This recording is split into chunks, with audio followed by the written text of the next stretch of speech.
Hi everyone, and welcome back for Chapter 16 of Theodore Boone the Accused by John Grisham.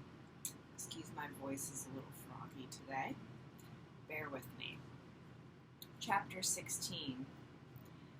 Late Friday morning, when he should have been in third period government, Theo finally got bored with his suspension and admitted to himself that he missed school. His mother was in court. His father was buried in paperwork at his desk. No one in the law firm had time for him, so he informed Elsa that he was going to visit Ike. She gave him a hug and once again looked as though she might cry. Theo was so sick of all the pity. Judge ran along behind him as he pedaled through Strattenburg, being careful to avoid the busy streets because the last thing he wanted was to get stopped by a cop or a truant officer. Kids were caught all the time skipping school, and serious truants were hauled into youth court. Theo had a hunch that he was about to see more of youth court than he had ever dreamed, and the way his luck was running this week, he was almost certain another cop would stop him. He made it safely to Ike's office, though, and bounded up the steps to a wonderfully messy room where his cranky old uncle barely earned enough money to survive. In spite of his cluttered desk and his Boone-like fondness for work, Ike did not really push himself. He lived alone in a small apartment. He drove an old Spitfire with 1,000,000 miles on it. He didn't need much, so he didn't work much, especially on Fridays. Theo knew from experience that most lawyers ran out of gas around noon on Friday. The courthouse was much quieter. It was hard to find a judge on Friday afternoon. The clerks took much longer lunch breaks and began sneaking away as soon as possible. Ike, though no longer a real lawyer, certainly followed this tradition.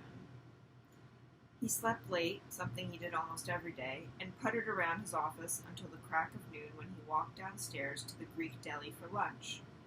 To start the weekend properly, Ike had 2 glasses of wine with his Friday lunch. Theo and Judge arrived around 10:30, and Ike, after having 3 cups of coffee, was hyper and talkative. "I have a suspect, Theo. Not a real person, not a name. Not yet, but I have an idea that we must pursue. Are you with me?" "Sure, Ike." "First, though, I want to hear all about the fight. Every detail, every kick, punch, bloody nose. Tell me you punched some little thug in the face." Ike's feet were on his desk, dirty sandals, no socks. So Theo kicked back in his chair and put his feet on the desk too. "Well, it happened real fast," he began, and launched into a long and fairly accurate account of the fight. Ike was grinning, a very proud uncle. Theo did not embellish much, and he resisted the temptation to improve his skills as a brawler. When he finished describing the meeting with Mrs. Gladwell and the suspension, Ike said, "Good for you, Theo. Sometimes you have no choice. Wear the suspension like a badge of honor." "Did you hear about the search warrant?" Theo asked, anxious to share all of the week's adventures. "What search warrant?" Ike demanded. Theo told the story, and Ike never stopped shaking his head. To lighten things up, Theo asked, "Have you ever heard of a spitting llama?" Ike had not, so Theo recounted in great detail his latest adventure in animal court. When story time was over, Ike jumped to his feet, cracked his knuckles, and said, "Okay, Theo, our task is to find the person who's trying to frame you, right?" "Right." "I've thought about nothing else for the past 48 hours. Tell me what you have so far." "Not much. My dad is convinced that it's someone from inside the school, most likely another student, because an adult would have a hard time getting into my locker without being suspicious. He thinks it's more than one kid." "I agree completely. Who's your number one suspect?" "I don't have one, Ike. My parents have pushed me to make a list of all the kids who may have a grudge. I'm not saying I'm the greatest guy at school, but I really can't think of anyone who would A, break into my locker and steal stuff on Monday, and then B, break in and rob the computer store Tuesday night, leaving the cat behind, then C, break into my locker again on Wednesday and plant the stolen tablets, all in an effort to get me thrown in jail. Somebody out there really, really hates me, and I just can't think of who it might be. That's because you don't know him. You've probably never met him. Maybe you've seen him, but you don't know it. Ike was pacing back and forth behind his desk, scratching his gray beard, frowning in deep thought. Okay, Theo replied. Who is it? Ike suddenly sat down and leaned across his desk, staring at Theo with glowing eyes. Your parents are lawyers and good ones. Lawyers take cases that involve people who are mad, upset, hurt, in trouble, ticked off enough to spend a lot of money filing a lawsuit. Now your father is a real estate lawyer, which is a pretty dull way to make a living if you ask me. He does a lot of paperwork. He deals with people who are buying and selling homes, buildings, land. You know what I'm talking about. I'm not going to be a real estate lawyer, Theo said. Attaboy. My point being, he does not deal with clients who are engaged in conflict, right? Right. Your mother, on the other hand, deals with nothing but conflict, and the worst kind, divorces. Marriages blown up, husbands and wives fighting over who gets custody of the kids, who gets the house, the cars, the furniture, the money, charges of adultery, abuse, neglect. Terrible cases sometimes, Theo. I never had the stomach for divorce. Your mother, though, is one of the best. Always has been. Theo was nodding, listening, waiting. He knew all of this. Ike tapped his fingertips together and said, A divorce is an awful thing for a child, Theo. The two people he loves most suddenly can't live together. They no longer love each other. In fact, they often hate each other. And in the process of splitting up, they use the child as a prize to fight over. For the child, it is a traumatic, bewildering, and quite painful thing. The child is not sure which parent will get custody, so the child does not know where he or she will be living. Often, the husband and wife are forced to sell the family home. Sometimes the child prefers one parent over another and is forced to choose. Imagine, Theo, being forced to choose whether you want to live with your mother or your father. A divorce is an emotional shock for a child, and the damage lasts for a long time. He paused to scratch his beard.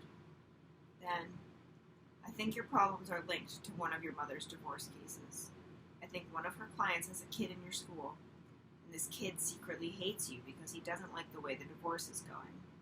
Since your mother always represents the wife, and the wife almost always gets custody of the child, maybe this kid doesn't like his mother and wants to live with his father, who, for obvious reasons, really doesn't like Marcella Boone. This intense dislike of your mother is not at all unusual in divorce cases, and it's probably shared with the children who are caught in the crossfire. 2 bricks, one on each shoulder, suddenly vanished into the air, and Theo felt much lighter. What a brilliant idea, and one that had never occurred to Theo. But Ike, the wise old uncle, could see it all. He continued, You may wonder why Marcella hasn't mentioned this. She has probably given it some thought, but your mother is such a zealous advocate for her clients that she often doesn't see the big picture. And she is such a professional that she would never consider giving away the secrets of her clients. Not even to protect her own son? Sure, Theo, if your mom thought you might be harmed by someone involved in one of her cases, I have no doubt she would do everything possible to protect you. But lawyers such as your mother can become so determined to protect their clients that they develop blind spots. They don't see what others might see. And you have to admit, Theo, this is some pretty outrageous behavior by our mystery kid. Not exactly the type of behavior that could be anticipated by your mother, or anyone else for that matter. Your mother has handled so many divorces for so many years, she probably doesn't think about grudges being carried by the children of her clients.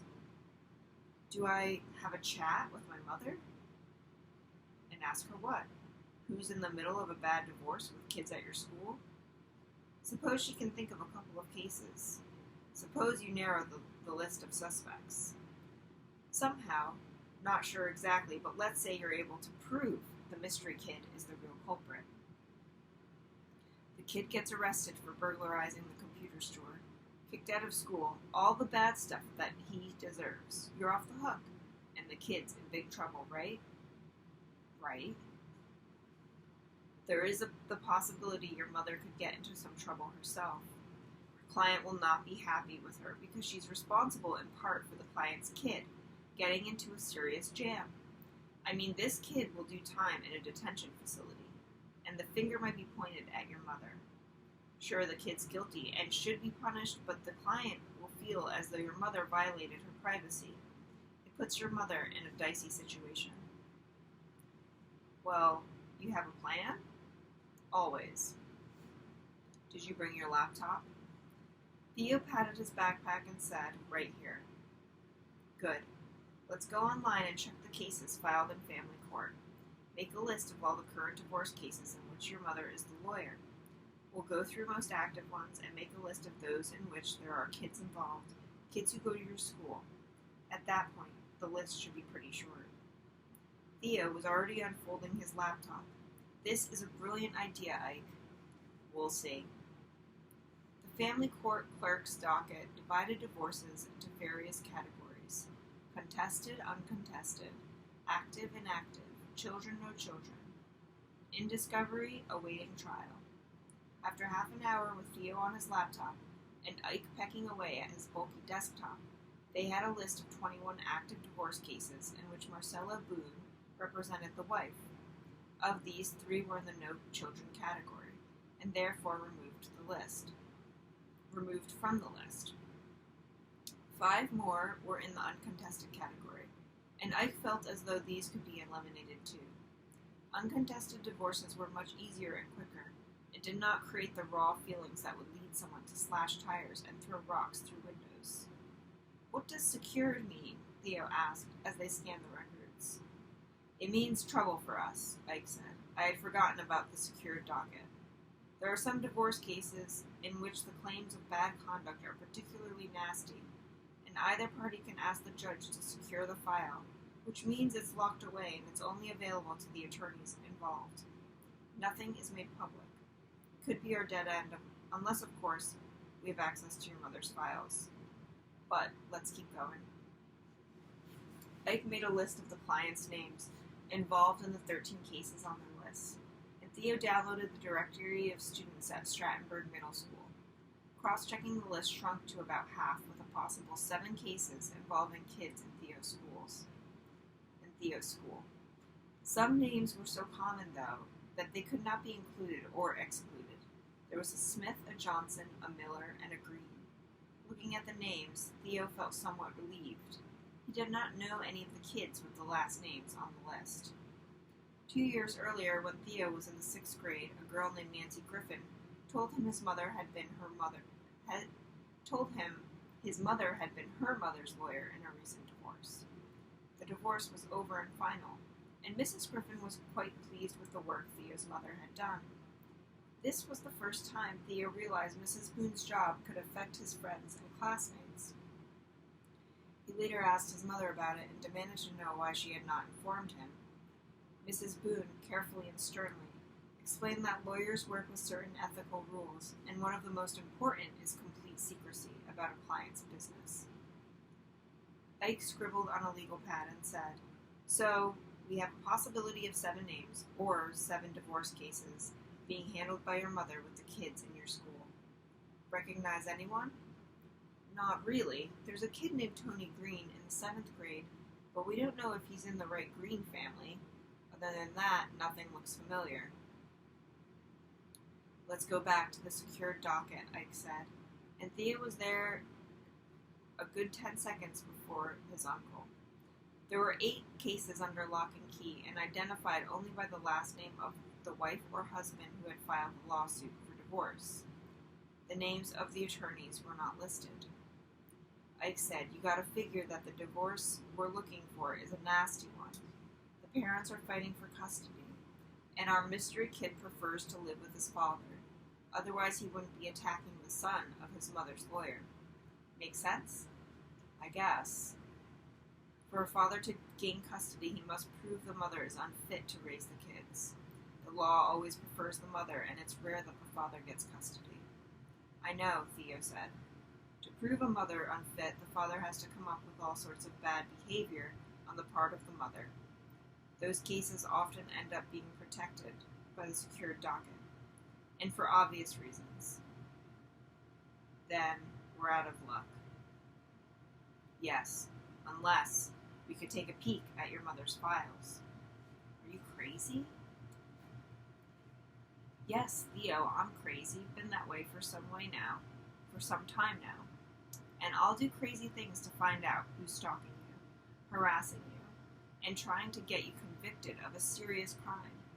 Call me crazy, but maybe it's time to break some rules. You got in a fight yesterday and broke a rule, but you really had no choice, right? Right, I guess. I'm not talking about breaking the law, Theo. It would not be illegal to look at Marcella's files. Might be a bit unethical, but we're not going to give away sensitive information, and it might be the only way to solve this little mystery. I don't know, Ike. What type of digital storage system does the firm use? It's called InfoBrief, a pretty basic system, just for storage, cataloging, and cutting down on paper. Who has access to it? Not me. My parents, Dorothy and Vince and Elsa. But my dad and Dorothy rarely use it. My mom and Vince use it as a way to keep everything in order and find stuff without digging through a bunch of paperwork. Plus it has all the legal research built in. Can you get a password? Theo thought about this for a long time. If he got the password and gave it to Ike, then he would be an accomplice to something. Not a crime maybe, but certainly something he would rather avoid. He was in enough hot water already. The last thing he wanted was his mother yelling at him for violating her client's privacy. Look, Ike, I'll just go to my mom and tell her what I think. I'll lay out our theory and ask for help. She's my mother, you know? That's a great idea, Theo, and it makes good sense, but don't do it right now. Let's see if we can crack the case without getting her involved. I don't want to ask Marcella Boone to give me sensitive information about a client. Is this a long shot, Ike? Maybe. But it's the best theory so far. The police are not looking at anyone else because they are convinced that you're the thief. They might show up any day now with a warrant to haul you into youth court. If we don't find the real criminal soon, Theo, the situation will get much worse. Do you understand? Yes. Believe me, I understand. Listen to me, Theo. A long time ago I was a successful lawyer in Strattonburg, had an office just down the hall from your mother, had lots of clients, and life was good. Then the cops showed up and started asking questions. I didn't have all the answers. They came back with more questions, then more. I couldn't believe what was happening, and I slowly realized I was headed for trouble, but I couldn't stop it. Once the criminal justice system starts moving against you, it's hard to stop. Believe me, Theo, I've been there. It's a rotten feeling. The sky is falling, and there's no place to hide. It was the first time Ike had ever talked about his troubles, his past, and Theo was fascinated. He decided to ask the question he had always wanted to ask. Were you guilty, Ike? Ike thought about this and finally said, I did some things wrong, Theo, things I'll always regret. You, on the other hand, have done nothing wrong, and that's why I don't mind breaking a few little rules to protect you. Let's get to the bottom of this now and get the police off your back. Okay. So, can you get me the password? I think so. And that's the end of chapter 16. 17 will be up tomorrow. Thank you for joining me.